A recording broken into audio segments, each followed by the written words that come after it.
for this challenge by Christian Norgard on Gabriel Martinez. Respect the referee, but he was asked the question. I don't think he was really pushing the point, but he felt it was a red card for sure. Yeah. I thought it was close. I thought it was close towards red. When I'd seen it, I was like, oof. I think it's that angle there with the left leg that hooks round him to make it more scissor. It's a double challenge, isn't it? It's late, but I think the referee was just about right, but I think it's very close towards a red. Yeah. And I suppose summing up the evening altogether from an Arsenal perspective, Arteta won't give up on the title until it's mathematically over.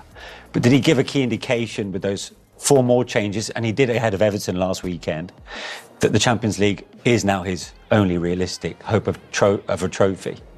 Actually, last weekend it was the opposite. He claimed he made the 2 changes because he was desperate to keep this winning culture within the football club, and that's what he's about. He, you know, at the end of the day, he was disappointed today. He wants to keep winning, but the bigger picture will be uppermost in his mind. This is an amazing opportunity for Arsenal to get through to the semi-finals of the Champions League and beat last year's champions. Yeah, and their season now hinges on the next 3 days, isn't it? How exciting. That's an opportunity, one they should relish, so we're all looking forward to it. Hey guys, subscribe now and join the channel for just $1 to unlock exclusive full videos. Support the channel and keep the uploads coming. Plus, enjoy custom emoji comments and be part of the Senvic community. Yeah, yet more disappointment really in terms of the title race, and that's 10 points from a possible 21 for Arsenal. But how much and how long will they dwell on that, considering what's on the horizon, Martin? They have no time to do that. They're already dealt with that.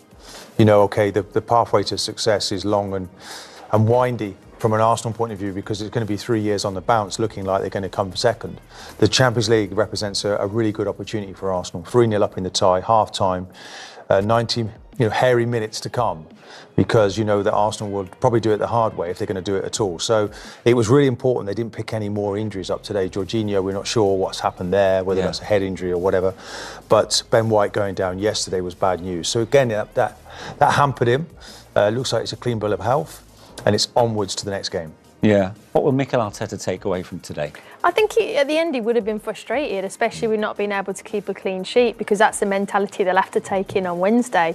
And for his standards, and I felt for Raya as well, because he would have wanted that clean sheet, because he's leading in terms of Premier League clean sheets. But and I think he would have been frustrated, because I felt they should have got the result today, the 3 points. But it is a difficult team, Brentford.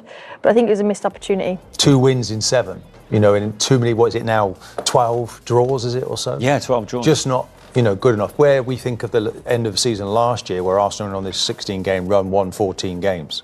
They've not been able to get, and of course that's the front of the team, so many players out.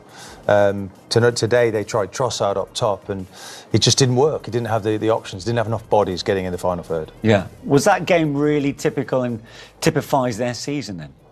Well, dropping points from winning positions ultimately? Well, what shaped the season was, you could say, ill discipline. You could say it was difficult decisions. Some of them weren't always correct, maybe, from the referees. A few of those were rescinded, some of those sending offs. You're playing a lot of minutes, over 200 minutes or so, with 10 players. And then you've got the injuries that have kicked in with Ødegaard, with Saka. It's been endless. Havertz out now, Jesus. All of that's played a part, Manish. And it was some weeks ago that we knew it had gone. But Arsenal, actually, if they could have won these recent games, could have made it much more difficult for Liverpool. Yeah, let's have a look at the opening goal then. Arsenal took the lead, of course, after what was a surging run initially. From Declan Rice, Thomas Partey finished it off, but quick thinking from a former Brentford keeper there. Yeah, brilliant. And then with Declan Rice, who we know just keeps progressing, he's really calm here. He just keeps it, he doesn't rush to pass that. And then Visa there can't go and press him. So he just opens the channel up to play the ball to Partey, and it's a wonderful finish from him. I think this is what I like about Arsenal. This is something I think they've pushed on in the last few weeks, is attacking with pace. I think sometimes throughout the season it's been a little bit slow and allowed teams to get back into shape. But look, with the form that Declan Rice is in, he's one of the best ball carriers in the Premier League, I think. We don't see enough of it because of how opposition defend against them. But when he's given the distance and the length to dribble and drive like he does, and pick out the good decision making at the end, Partey isn't going to miss from there. So, and again, great vision from the goalkeeper to catch, carry and counter. It's a good point, Karen. Do we need to see more of that from Arsenal? Just be that little bit more direct. Do you know, this season, if you were to go through the stats upstairs and you look at the number of times that teams have come to Arsenal and just sat edge of the box, It's been unbelievable this year. So rarely you're in a situation like that where you can open it up. It was a corner for Brentford. Of course, they score. We're going to see that in a minute from a corner. But so they were brave to attack in that manner. But, it's key to their game, but they spend most of the time trying to find solutions to break teams down. And here it was now. This is about being calm. That's why I think Declan here, this guy just keeps growing, getting better. It's like he's finding out for himself. It's like a discovery and learning exercise is on. Yeah. He's only realising now how good he is. I can take these corners. I can take the free kicks, but also releasing that ball at just the right time, and also giving Partey a bit of opportunity to just weigh up his options. But you do that in training a lot. You do those kind of 3v2s and those attack. We used to do it all the time, and it is just about making the right decision and keeping it nice and calm. But I did think cause a little bit of a problem. Look, you still can defend it better from Arsenal. Raya shouts at the end, you've got to pick up the seconds. But look, credit to Brentford, as Martin said, all show actually. Corners, set pieces, they're big, be mindful of them, stay switched on, and they got their equaliser. He sorts his feet out really well here, doesn't he? Look, he lets it run across him, and he's got to improvise, swivels on it, back of the net. He almost takes it early, doesn't he? Yeah, I mean, the thing is, I'm really impressed with these front players and the work that Thomas Frank does with them. They're getting better and better. A lot of the time they were, on the break, but that's a quality finish, isn't it? Right in the middle of the goal there. Normally he's breaking to score these types of goals, but he's got everything in his game now. That's a 50th goal involvement in the Premier League for Johan Visser, 41 goals and 9 assists, only the second Brentford player to do so behind Brian and Burmo. I mean, he's been brilliant for them, hasn't he? Yeah, as you might mention earlier, Tony, going. They only let Tony go, really, because they've got these guys waiting in the wings and they've got, 16 and 15 between them. That's phenomenal. I'm very surprised other teams haven't sniffed these two and tried to poach them, as well as the manager, away from... That's going to be the problem. That's going to be the problem. You're smiling, Martin. Well, they tried to... Is that with your Arsenal hat on, your smile? Mboma was...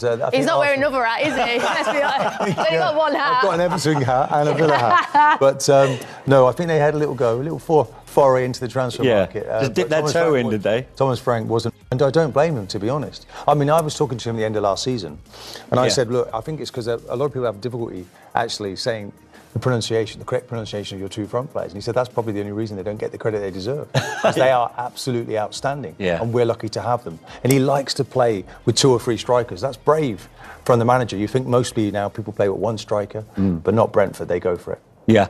One player who played his part in the equalising goal for Brentford, who came off the bench, Michael Coyote. Yep. It was quite the cameo from him, Karen. Brilliant. I mean, and both ends. This is obviously the equaliser, overlapping run, good relationship with Mbeumo there. And I love this little dink pass. Because, like I said, it opens Arsenal up. It puts everyone on the back foot, and then that's where he can pick up the seconds. And then this one, you like this one, Martin, didn't you? Yeah, because he's not asleep. And Saka probably should have hit that now, but he doesn't. But he gets back in and rescues his team. So he hasn't sat on the bench, sulking. He's on loan from Florentino. I think he's only had 6 involvements in the game. But I was really impressed with what he did. And here he's carrying the ball for his team. Lots of composure. Goes down, doesn't he?